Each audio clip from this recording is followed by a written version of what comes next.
Hey guys, what's up? It's Mark here for Bullshit Games, and it is another episode of the Quest for Gaming at College. This time around, I really don't have any RPG news to relay.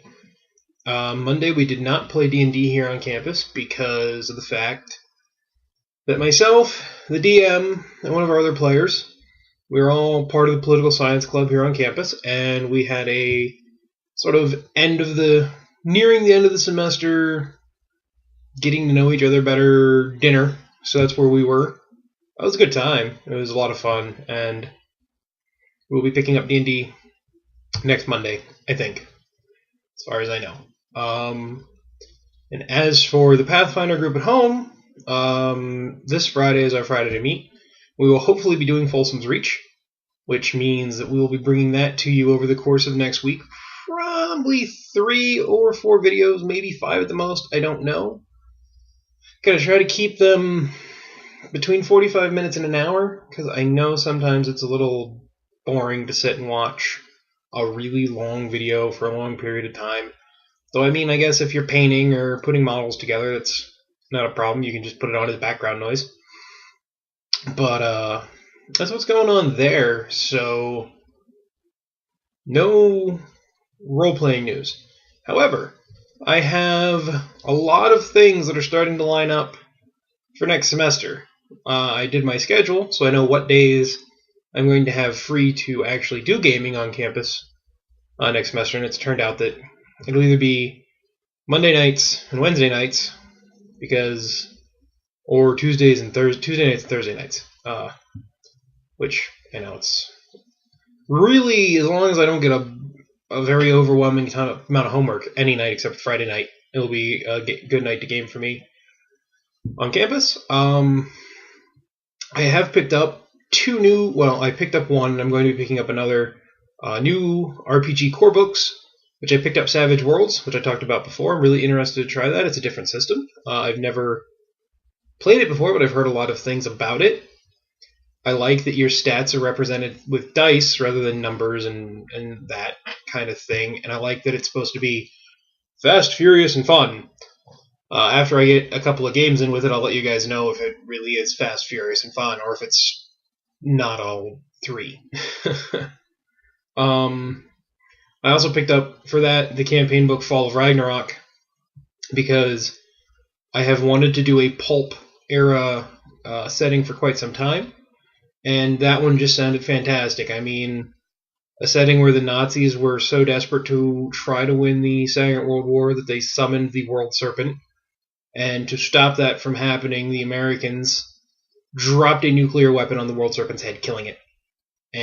And now the world is left dealing with the remains of the World Serpent and how it has changed the world. So that should be a fun game to run. I know I have a few guys up here on campus that want to play that, so that'll probably start next semester. We might get characters done this semester, but there's only a couple weeks left, crazily enough. On top of that, I ordered I will be ordering All Flesh Must Be Eaten, along with the DM screen for that, which comes with a introductory adventure. Which All Flesh Must Be Eaten is a zombie survival RPG. I picked that up because A, I'm a big fan of the genre. I have been for quite some time. I'd like to say that I could potentially be considered a zombie hipster. I liked the zombie genre before it really became mainstream. Not that that matters. I'm more of the old school. I like my zombies Romero style. Slow, shambling, that ever-present, encroaching doom. I didn't mind 28 Day Later zombies, where they weren't really zombies, they were just infected people, so they could run and do all that kind of stuff. I didn't mind that. When I run All Flesh Must Be Eaten, I might do a mixture of the two, so that'll be a thing. But really interested to see how that focuses on the survival aspects of the zombie apocalypse. And it'll be interesting to run a game where the players are just normal people, everyday people, rather than like soldiers or fighters or mythical heroes. So I think you'll get more heroic experiences out of that rather than what you do normally sometimes. On top of that, I've talked to some of the people, the resident life staff here in the building. Hopefully next semester I will be reserving one of the project rooms we have in our dorms. They're nice because one whole wall is a whiteboard, which is great to map out and keep track of what's going on. And that'll be nice for a role-playing group.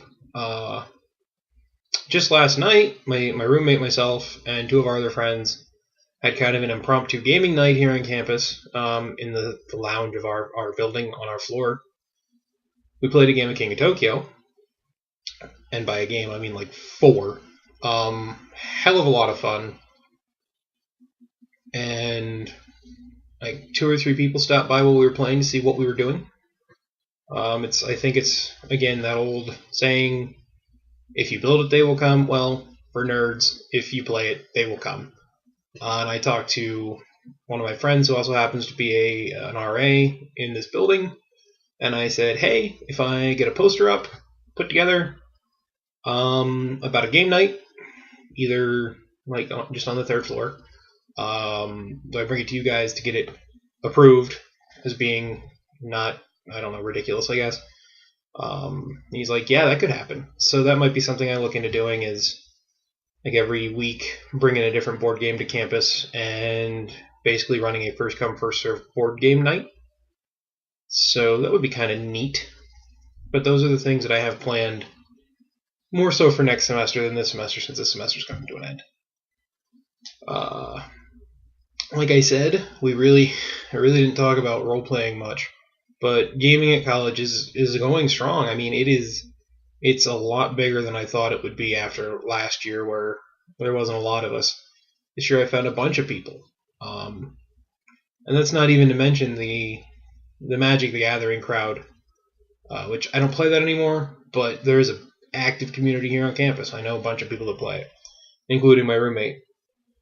Speaking of which, the video coming out later this week is myself and my roommate sitting down, and we talk about the Fight the Hydra expansion for Theros, the latest Magic set, which I think it's actually kind of cool.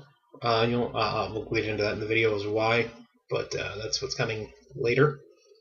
Aside from that, really, that's it for this video. Like I said, next week, hopefully, we will be seeing Folsom's Reach in its entirety. I don't know what's going to happen there. The players are either going to be successful or die horrible deaths. It's going to be one or the other. Or you'll have the one lone survivor that's left emotionally scarred and never wanting to play again. But, yeah. Hopefully, you guys enjoyed the video. If you did, leave us a like, a comment. We appreciate that. Lets us know that you guys like what we're doing here. Sadly, we did not make it to the War Store weekend. With college, we lost track of time. I actually thought it was a weekend later than what I thought it was, so we did not make it to that. We might be trying to go to, I want to say, Fall In. It's an HMG. It's big HMGS convention here in Pennsylvania. So that might be a thing.